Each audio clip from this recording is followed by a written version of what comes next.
السلام علیکم ورحمۃ اللہ وبرکاتہ۔ سوال یہ ہے، جس آدمی نے میت کو غسل دیا ہے کیا اس پر غسل کرنا ضروری ہے؟ وعلیکم السلام ورحمۃ اللہ وبرکاتہ۔ سنن نبی داؤد میں روایت موجود ہے، رسول اللہ صلی اللہ علیہ وسلم نے ارشاد فرمایا، من غسل میتا فلیغتسل، جس نے میت کو غسل دیا تو وہ غسل کرے، ومن حملہ فلیتوضأ، اور جس نے اسے اٹھایا تو وہ وضو کرے۔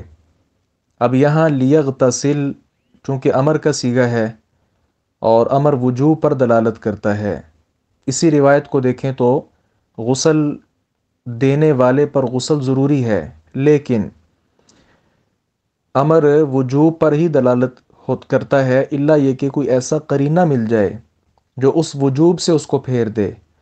تو قرینے کے طور پر دو صحابہ کرام کے اقوال پیش کر رہا ہوں۔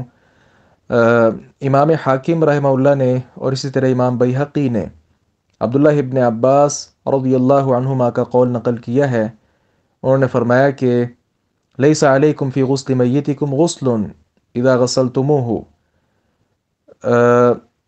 تمہاری جو میت ہے اس کو غسل دینے پر تم پر کوئی غسل نہیں ہے۔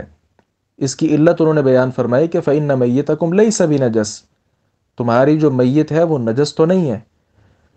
فحسبکم ان تغسلوا ایدیکم، تو تمہارے لیے اتنا ہی کافی ہے کہ تم اپنے ہاتھ دھو لو۔ اور اسی طرح دوسرا قول عبداللہ ابن عمر رضی اللہ عنہما کا ہے،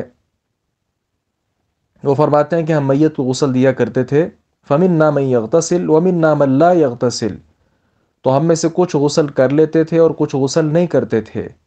یہ عبداللہ ابن عمر رضی اللہ عنہما کا جو قول ہے، سند صحیح کے ساتھ امام دارقطنی رحمہ اللہ نے اس کو روایت کیا ہے اور دیگر اہل علم نے بھی۔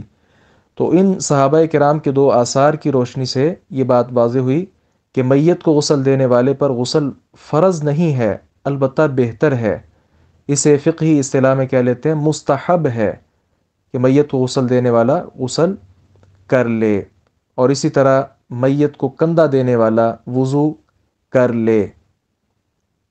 باقی یہاں ایک اضافی بات یہ بھی یاد رکھیں، جو لوگ اپنے کپڑوں کو بعد میں اسپیشلی دھوتے ہیں، اس کا کوئی ثبوت نہیں ہے۔ السلام علیکم ورحمۃ اللہ وبرکاتہ۔